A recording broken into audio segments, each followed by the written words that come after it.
ঘটনা বা ভয়ঙ্করতম কথা আজ অব্দি সাধারণ মানুষ জানালেন পুলিশ ফাঁড়িতে গেলে পরে কোনো কমপ্লেন নিতে গেলে এখানে এক দোকানদারের সাথে দেখা হলো, তার দোকানে চুরি হয়ে গেছে, তার এফআইআর করতে গেলে তার আগে পুলিশ ফাঁড়িতে মুরগি দিতে হবে, চাল দিতে হবে, ডাল দিতে হবে, অর্থাৎ আপনাকে কিছু দিতে হবে না। পুলিশ ফাঁড়ি আপনার কমপ্লেন পুলিশ ফাঁড়িতে সন্ধ্যাবেলা হলেই তৃণমূল আশ্রিত গুন্ডারা এই মুস্তাকিম কোম্পানি যারা তারা ওখানে বসে মদ খাওয়া, মদ মাংস এবং তার সাথে আরও যা সব মৎসব বলতে যা বোঝায় সেটা।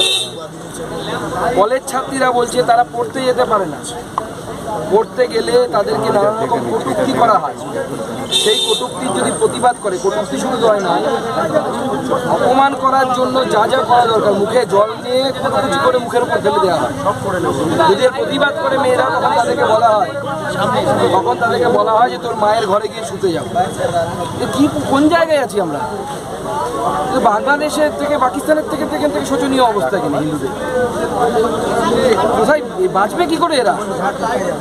আমরা এর বিরুদ্ধে প্রয়োজনে আদালতে যাব, আদালতে গিয়ে বলবো যে এখানে পুলিশি প্রোটেকশন দেওয়া হয়। মেয়ের মা বাবা বারবার অনুরোধ করেও পুলিশকে দিয়ে এফআইআর করাতে পারেনি। পুলিশ শুধু এই থানা ওই থানা এই করে বেরিয়েছে। এখানকার সবার আগে ফাঁড়িটাকে তুলে দেওয়া উচিত, আর ফাঁড়ির সব পুলিশ অফিসারের জেল হওয়া উচিত। এই খুন শুধু মোস্তাকিম সর্দার করেনি, এই খুন পুলিশ করেছে। ওই পুলিশ ফাঁড়ির প্রত্যেকটা পুলিশ করেছে, তাদের প্রত্যেকের জেল হওয়া। এবং ভয়ঙ্কর অবস্থা এখানে যারা এখানকার সংখ্যালঘু অর্থাৎ হিন্দুরা তারা এখানে আসে, তাদের কোনো রকম অধিকার নেই। রাস্তা পাড়ার মধ্যে এসে সন্ধ্যেবেলা নানা রকমের মানে ইললিগাল কাজকর্ম হয়, তারও প্রতিবাদ তারা করতে পারে না। করলে পরে বাড়িতে এসে মারধর, শ্লীলতাহানি, ইজ্জত লোটা যা করার পুলিশ কিচ্ছু করবে না। কারণ গণেশ মণ্ডলের এরা ভোট দেয় এবং গণেশ মণ্ডলের লোক মমতা বন্দ্যোপাধ্যায়। বাংলাদেশের থেকে খারাপ অবস্থা হিন্দু। বিচারপতি ক্ষোভ প্রকাশ করেছেন, কেন পস্কো দেওয়া হয়নি? এই বিশ্বনাথ দাস তার লোকজন এখানে এদের উপরে বিচারপতি ক্ষোভ প্রকাশ করেছেন, কেন পস্কো দেওয়া হয়নি? বিচারপতি হ্যাঁ পস্কো লাগবে তো এখানে, কেন পস্কো দেয়নি? সেই জন্য থানার পুলিশের শাস্তি হওয়া উচিত। এবং আমি বলছি তো গণেশ মণ্ডলের কাছের লোক এরা যারা এই থানার হাড়িতে বসে মদ মাংস খায় পুলিশের সাথে, এই গুন্ডারা, তাদেরকে বাঁচানোর জন্য পস্কো দেওয়া হয়।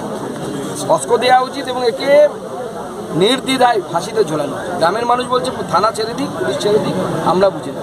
মুখ্যমন্ত্রী বললেন যে 3 মাসের মধ্যে এই ঘটনার দোষীদের ফাঁসি চাই।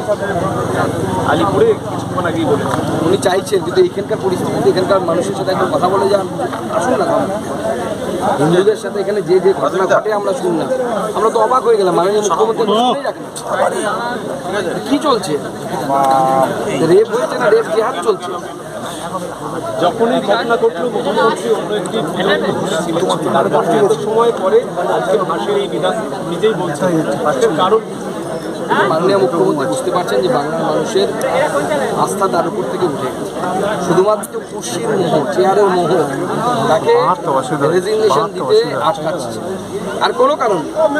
মাননীয় মুখ্যমন্ত্রী এখন ওই ডান্ডিয়া খেলবেন, পুজো উদ্বোধন করবেন, করে বেড়াবেন, কোনো অসুবিধা নেই। রাজ্যটাকে ছেড়ে অনেক হয়েছে, মা রক্ষা করবে। হাইকোর্ট জানালো কর্ণালী এমসে ময়নাতদন্ত হবে।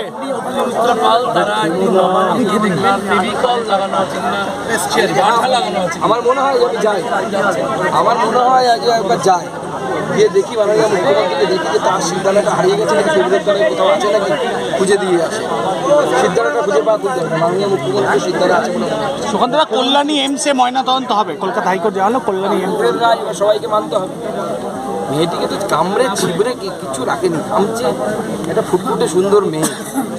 আমার কষ্ট লাগছে দেখে যে এই ঘটনা যদি আমার আপনার বাড়ির মেয়ের সাথে অমানবিক। এবং এটা আমি বলছি এর পেছনে অনেক দূর অভিসন্ধি আছে। এখানে অত্যাচারে মানুষজন ঘর বাড়ি ছেড়ে পালিয়ে যেতে বাধ্য হচ্ছে। আমাদের ঢাক গুড়গুড় না করা ভালো। অত্যাচারে তারা বাড়ি ঘর ছেড়ে দিয়ে পালিয়ে যেতে, এবং সেটাই চাই কিছু মানুষ, সবাই না, কিছু মানুষ চাই যে হিন্দুরা বাড়ি ঘর ছেড়ে পালিয়ে যাক, এই সেই বাড়ি ঘরগুলো তারা মুখ্যমন্ত্রী বলছেন নবান্ন থেকে এডিজি ল অ্যান্ড অর্ডার বললেন ধর্ষণের কোনো নমুনা এখনো পর্যন্ত তারা পাননি, মানসিক ভারসাম্যহীন এই মোস্তাকিম। কীভাবে দেখছেন তাহলে? এখন আমরা বাংলাদেশ মডেল দেখি, আমি তো প্রত্যেকবার পুজোর সময় দুর্গা পণ্ডকে বাংলাদেশে